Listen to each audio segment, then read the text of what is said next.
Welcome to the show. And we have Jeff Gregory. Hi, how are you? I'm doing great. You woke me up. Yes. You just got back from China, and we were discussing before the show how China has gone from socialism to capitalism, and how They're trying, yes. and how they think that we are going from capitalism to socialism. Yeah, absolutely. I would like to touch on that a little bit later on in the show. Absolutely, no problem. You have brought an appointment here. Let's see, Tuesday, June 14th. Before we forget about that, what is that? We do some orientation for a group called Election Integrity Project. That is getting out to watch the vote, to see the voting process from start to finish, to see about all election laws, what goes on at the voting booths, what goes on counting the votes. Most people today, when they go vote, they go to the machine and they vote their thing and they put it in the box and they think they're done. What happens to that vote after you put it into the box is as critical as you putting that ballot into that box. So the Election Integrity Project is a corporation that is installing volunteers to go out and watch, not only work polls, but watch polls. There's a big difference between a poll worker, which is a county worker that goes there and works for 6:30 in the morning till 9 o'clock at night.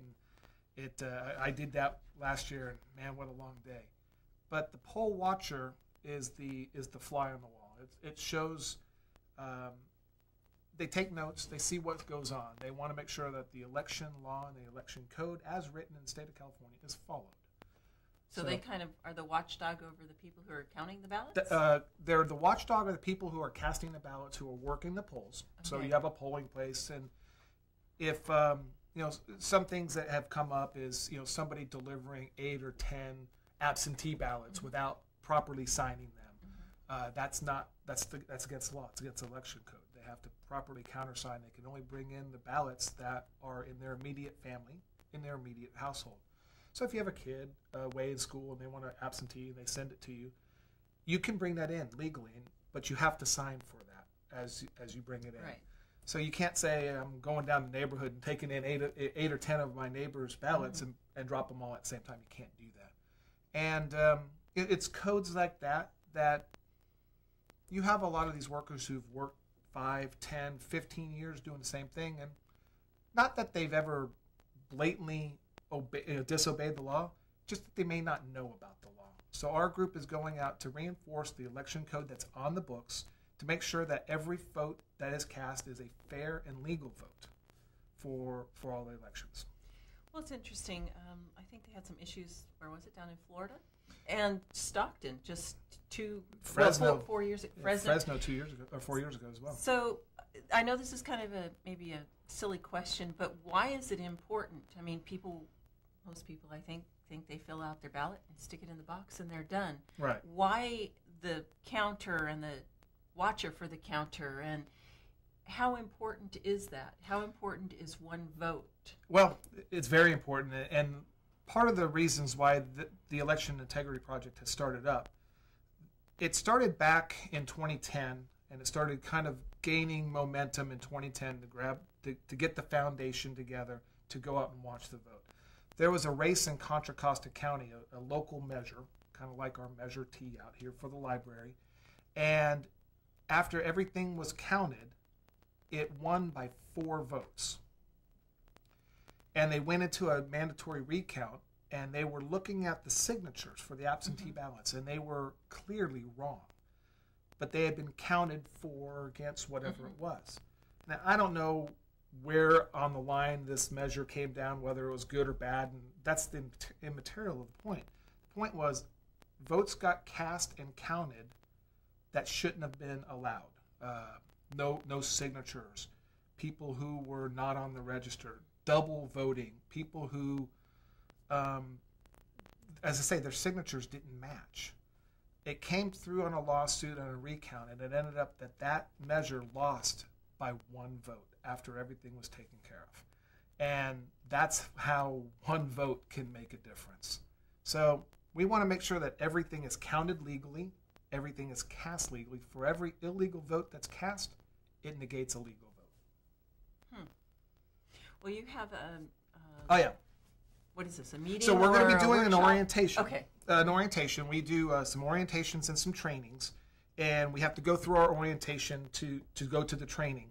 So it's about a 30, 45-minute presentation. And for those who know me, that can go an hour and 20 minutes. I'll keep it down to 30 or 45 minutes. It's an orientation to introduce you to why it's important. Stalin once said a long time ago, it's not important who votes, it's important who counts the votes. We want to make sure that everything is done correctly and done by the books and by election code. So we're doing some orientations. We've got some poll watchers already trained that are coming in for tomorrow to look at some of the polls here, but we need as many people as we can get. So we're going to do an orientation next Thursday, the 14th at 6 p.m., 6:30 p.m. at the Waffle Shop in Turlock, 1601 West Main. Okay.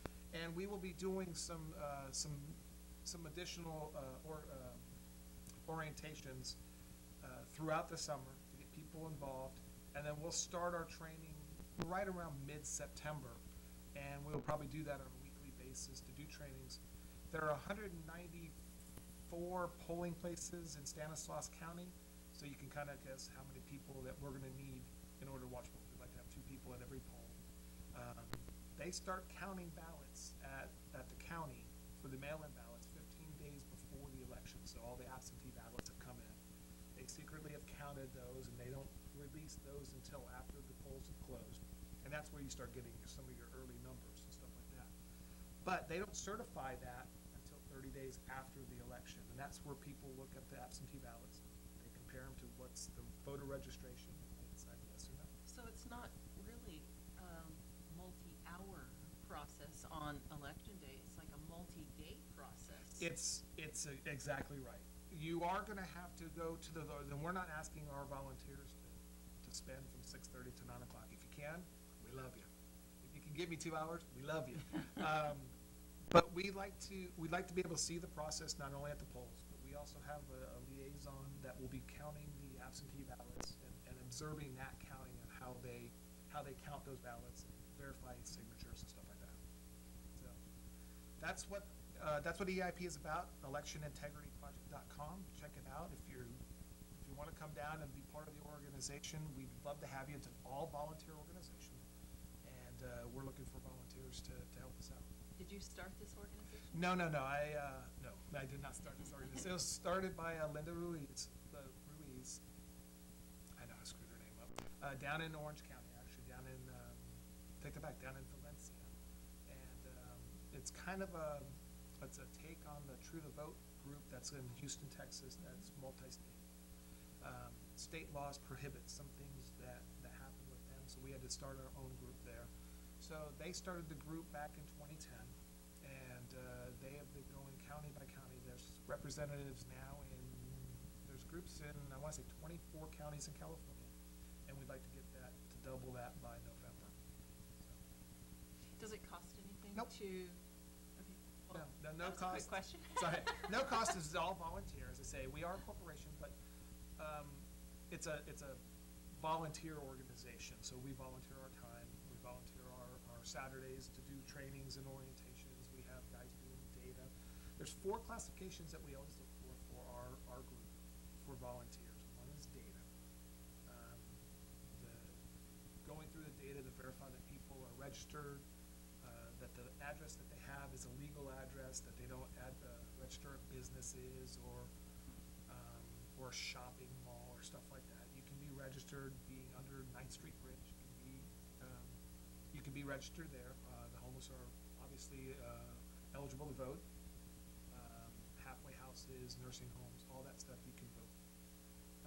But if we start seeing stuff through the data that may look kind of questionable, we have our data research team that researches that.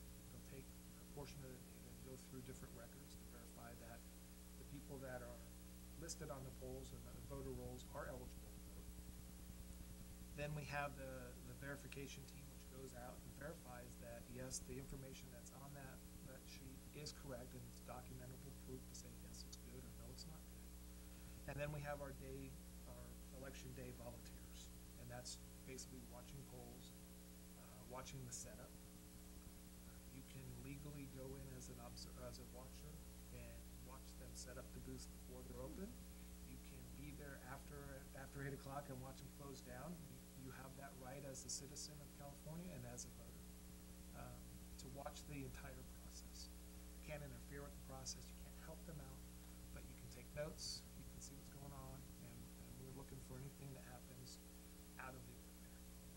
This kind of is off topic a little bit, but maybe you can answer it concerning verification. I've heard that those people who stand out front of like Walmart and so on, and you sign the initiative and, you know, sign this petition to get it put on the ballot and so on. I heard that if one signature on the front sheet is incorrect, that they have to throw away the whole sheet. That's correct. That's what I'm told, yes. That you need to verify every signature. That's when you see a lot of those sheets that have 2 or 3 signatures. They stack a whole bunch up with little signatures because they don't want to do that. But that's what I'm told as well. I'm not necessarily 100%. So you're not involved in that I'm not process. involved with that Okay. process whatsoever, no. Well, you are also a resident of Salida, and I don't know if you want to talk about what's going on in Salida as far as the... I haven't been following up with Because you've been in China. Because I've been in China, and I've been with the EIP doing the EIP the whole process with that, and it's taken a lot of my time. So I really haven't followed any type of local politics. I know I'm so bad, aren't I? I'm really bad. You've been touring the Great Wall. Yes. So tell us a little bit about China compared to the United States, because I know while you're over there, you are observing not only their culture, but their politics and their business. We had a great driver. We had a private driver for a couple of days, and he talked about everything. And hopefully he doesn't get this on YouTube. So I don't wanna. He's my one fan in China.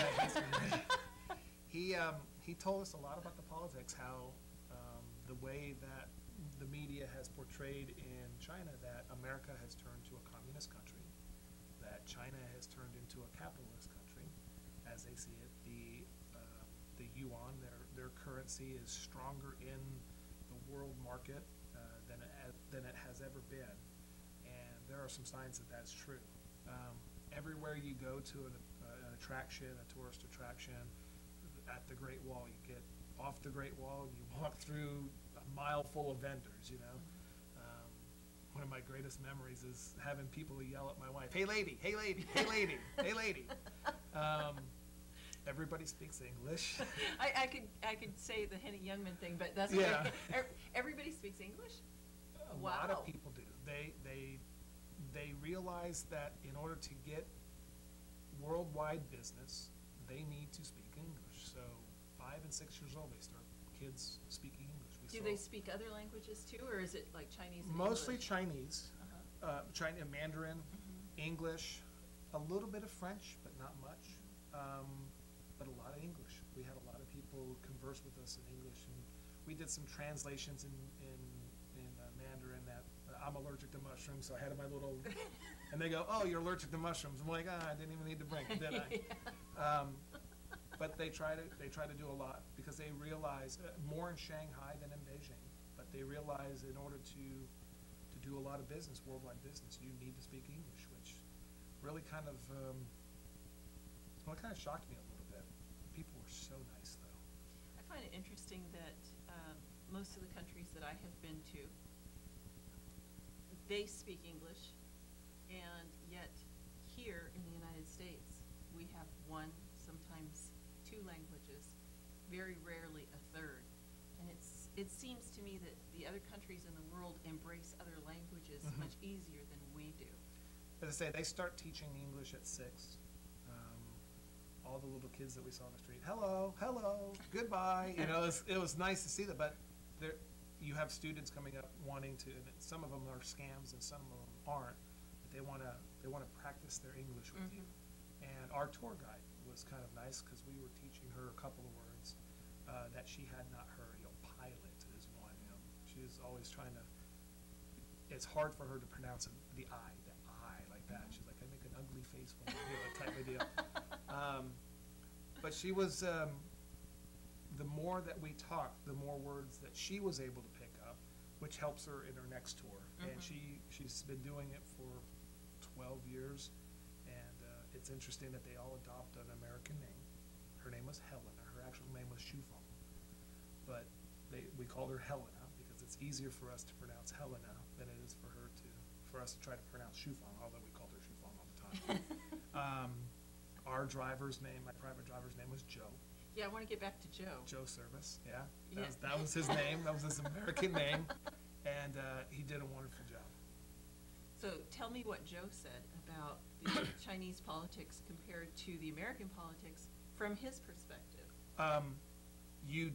He asked us what hotel we're staying at. We stayed at a pretty big chain. We stayed at a Sofitel.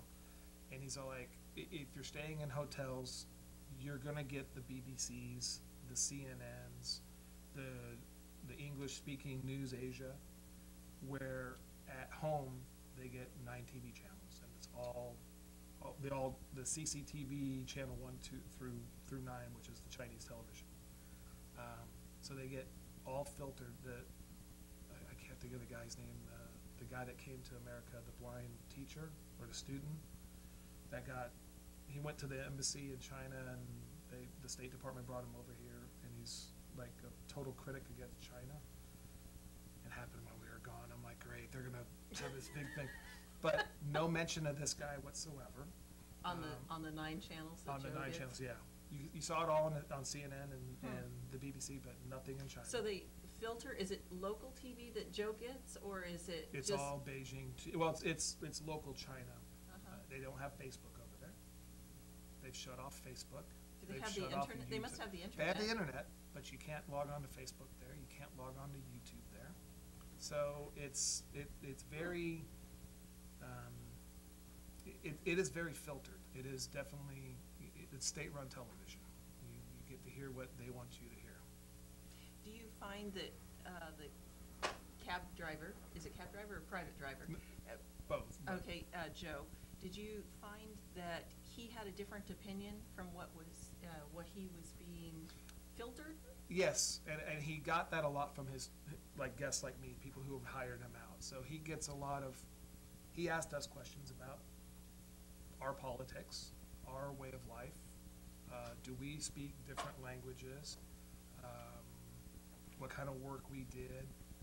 Found it interesting that in order to go on vacation, you have to petition the Chinese government to say, I want to go on vacation for a week.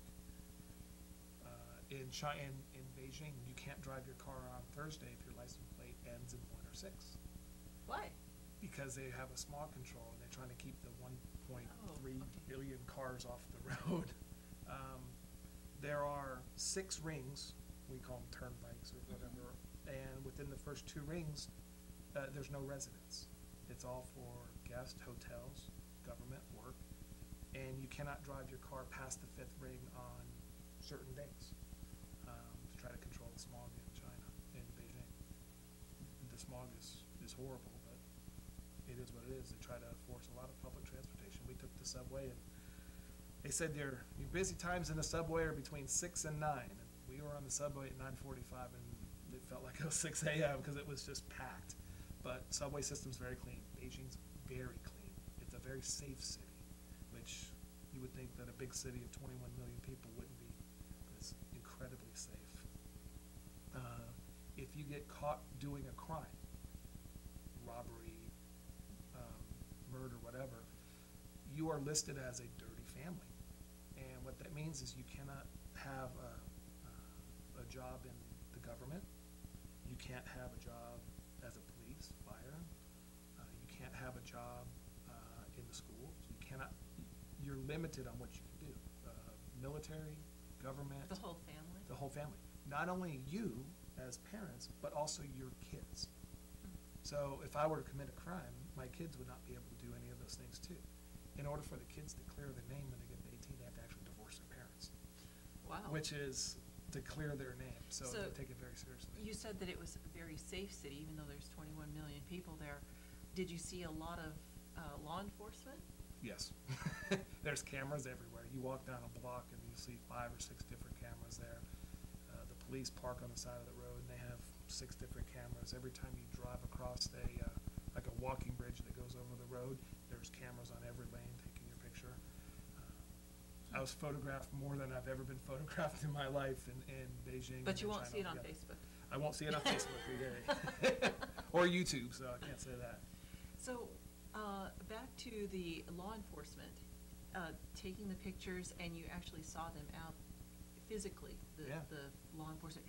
What happens when a crime is committed? I mean, are they right there on the spot and they Pretty haul much. people away? Pretty much. We saw somebody had the wrong license plate number. And they were driving on Thursday or They were something? driving on Thursday, and they not only were they driving on Thursday, but they had an out-of-town license plate. You know how we basically their provinces are like our states. Okay. So in order to petition to come and drive in San Francisco or into California, you'd have to register your car from Nevada to say I'm coming into California to drive. Kind of odd. So So they don't have the freedom to cross the lines like we do? No. Okay. So somebody was not from Beijing and had a 6 on their license plate. So our driver saying, yeah, he's going to get a double fine. And even though they may not pull you over, you're going to get it in the mail because there's all the cameras that are going to pick you up. Hmm. Very interesting. How do you feel about that? I mean, traveling to a foreign country, obviously you felt safe in that huge city. How do you feel about that sort of policing going on here? It's good to experience different cultures from around the world to see the freedom that we have, to really come back to the U.S. to know that, to see what's going down the road and how, bit by bit some freedoms are being taken away in the name of safety or in the name of security. It's scary. It's scary to see some of the parallels that are going on here that have been going on there for hundreds of years, so it was good to see that firsthand. It's good to experience that firsthand, and it makes you appreciate how great America is. It really is. It was interesting when we went to Tiananmen Square and our guide could tell us that the only thing she could tell us was there was something that happened right there in 1989. That's all the state was allowed for her to say, and that was all she said about it. Really? Yeah, which was, all of our group was like, so where did the big uprising in the Tiananmen Square? Oh, there was an incident that happened there in 1989. Next question. You could tell she was physically shook, but she couldn't say anything. Well, what is your stand on freedom of speech here in the United States? Do you think that we're losing some of our ability to speak out freely? We have to stand inside a box, or we're limited? We can speak freely as long as it's within 90 seconds. Yeah, I think our rights here are still, our freedom of speech is still pretty free. Obviously, you can't say fire in a crowded theater or what have you, but I don't think it's not like what it is there. It's funny though. Our driver Joe can talk about stuff like that, but he can't go out and broadcast that. He keeps it local. They have some freedom over there, but they're not looking at the individual as much as they are looking for groups. I was going to say as a group or a movement. As a movement. Mm-hmm. And that's the way they kind of control it, is they don't allow the fact that there's a movement happening because they don't broadcast it. Mm-hmm. So if you don't know about it, you don't hear it. And they keep a lot of stuff quiet. You commit a crime, there's no appeal process. You're not on death row for 20 years. You're gone. What is their process over there? I mean, you're talking a lot with Joe, I can tell. Yeah. So you're arrested, you're taken to jail, are you sentenced to death and you're dead? Trial, conviction, death. I mean, it's that simple. And then the ramifications for the family too. The ramifications for all the family as well. So it's that's why Beijing is such a safe city, because nobody wants to get caught. Nobody wants to be listed as that stigma type of deal. So. Do you see us going in that direction, the United States? Wow. In some parts, yeah. I really think that some of the news that we got from Asia, I think it was called News Asia, or News Channel Asia, some of the stories that we saw would never have been broadcast here. And I think bad things about certain people, or some of the film about, you see a terrible accident, we can't show you this on TV, it's broadcast here. They show it without incident over there. It's part of the daily life. So I think in a way we're a little bit sheltered here. Not as much as they are, but I think in a way I think we're starting, because of that whole nanny state type of deal. I think people think that they will give up some of their freedoms for more security, and the more freedoms they give up, the more secure they think they are, which means they're getting only bits and pieces of the real story.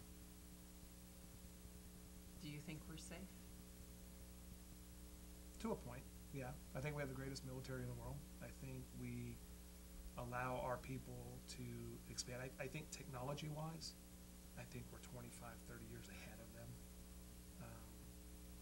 I think they still build stuff. You drive we drove from the airport into Beijing, and you saw 22 buildings that looked exactly the same. I'd hate to be drunk at night going, I live in that building there, because they'd be like, which one, They all look the same. It's a cookie cutter. They took a lot of their architecture from Russia, and Russia does the same thing, and Moscow the same thing. You have 18 buildings that looked exactly the same. Stack and pack. You can't own a building over there. You can't own a house. You lease a condo for 50 years. That's what you do. Wow. We visited a home in a hutong, the little neighborhood hutongs. Kitchen, living room, bedroom. The bathroom is outside because it's a public toilet that's shared with 25 other people. It's I don't want to go that way. I like my private shower and bath. So it's interesting though that the people are happy because they only get fed the news that the government. I think, quite frankly, the people that we met were so nice. They were so happy to see us. They were so happy to interact. I think the issues are not with the people on the everyday level. I think it's the people that are up here. It's the government. That's going to be a great segue question. Okay. Do you think that that's what's going on here? The people at this level are okay, and the Absolutely. people up here is what the problem is? I think absolutely that's the problem. I think, you go to Washington and we have a congressman who represents this area who no longer lives in this area. He lives in D.C. I think the minute that you get into upper stages of government, it's the haves and the haves not. It's the people at this level here. Everybody down at this level can move day to day, move hour to hour, not have a problem, can police themselves, can control their budgets, can do everything to live happily. And you got this person up here trying to dictate what you need to do, and that's where I see it's going right now. And it happens that way in China right now, to a point. My biggest question to Joe was, do you have to file a business license? Do you have to pay taxes? Do you have to list how much you make? Because he charges a certain amount and then gets tips on top of that.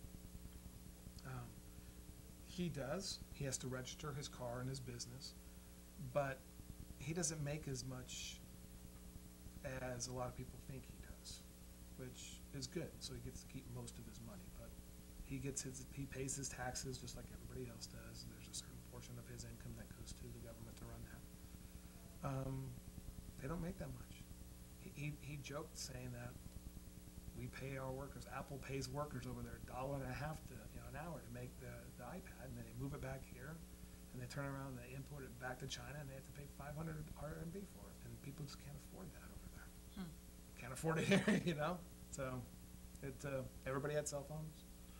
Everybody had pictures, cameras. It was the people, the non-government people, the everyday people, like you and I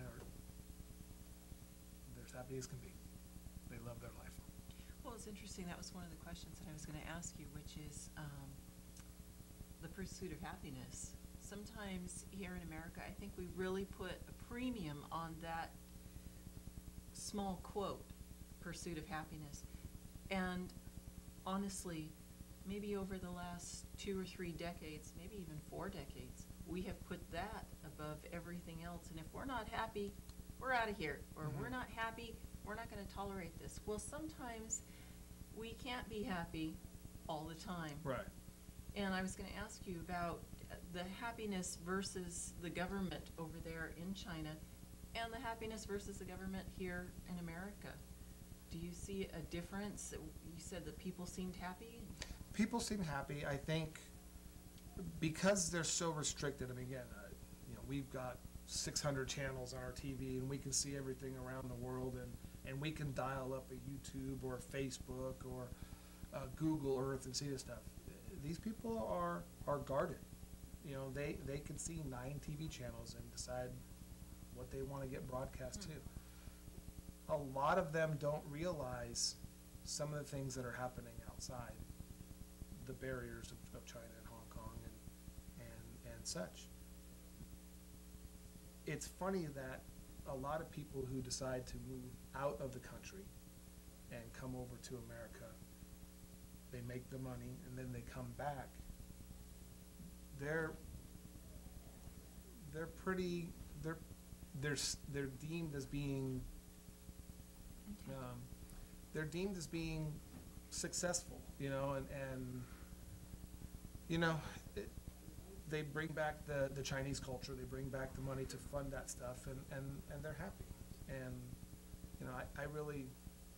I'm going to segue back into why I was here originally, is we don't want to become China, and in order not to become China, we need to make sure that our people vote, and it's a free election, it's a fair election, and that's one of the reasons why we're really pushing the EIP as well, is because Joe was telling us over there that they have voting.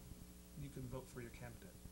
They have one candidate on the ballot, and that's it. And they have one person counting the ballots? Exactly. So it's kind of a foregone conclusion that you've been a politician, you've been in the government, and you're not going to leave the government, and the government makes sure that you don't. They don't run an opposing person against you until something happens, and then they pick somebody else to put on the ballot, and you go out and you vote for that candidate. So you have no choice on your voting. Pretty much the government has decided who's going to be in the government to run the government. We have a great opportunity here in America to put who we want to put in there, to choose our candidates, and we don't want anybody else to let them choose our candidates for us. And that's, that's why EIP is so important right now, because 2 years, 4 years, 8 years from now, I want to make sure I still have a choice to vote for somebody and know that that vote counts, as opposed to being told who I need to vote for. Again, your contact information and what EIP is. It's Election Integrity Project, and you can reach us at electionintegrityproject.com. Chuck is our county supervisor, so you'll get in touch with him on the website. Give us a call, fill out the information on the EIP website, and we can contact you. We really look forward to your help, really look forward to helping us, making sure that every election is a free and honest election and not rigged. And this is America, so we can contact you on Facebook? That's correct. EIP's got a website, they've got a Facebook page. Click on it, learn more about it, and buzz around it, and then give us a call. And we've got plenty of volunteers, and we need as much help as you can give us. And if somebody wants to contact you personally? You can email me, or you can reach me through my Facebook page, Jeff Gregory, or you can email me at jeffpgregory@yahoo.com. Thank you very much. Thank you, Athens, so much for this opportunity. You bet. And good luck tomorrow. I hope a lot of volunteers show up. I hope so too. Thank you so much. You're welcome.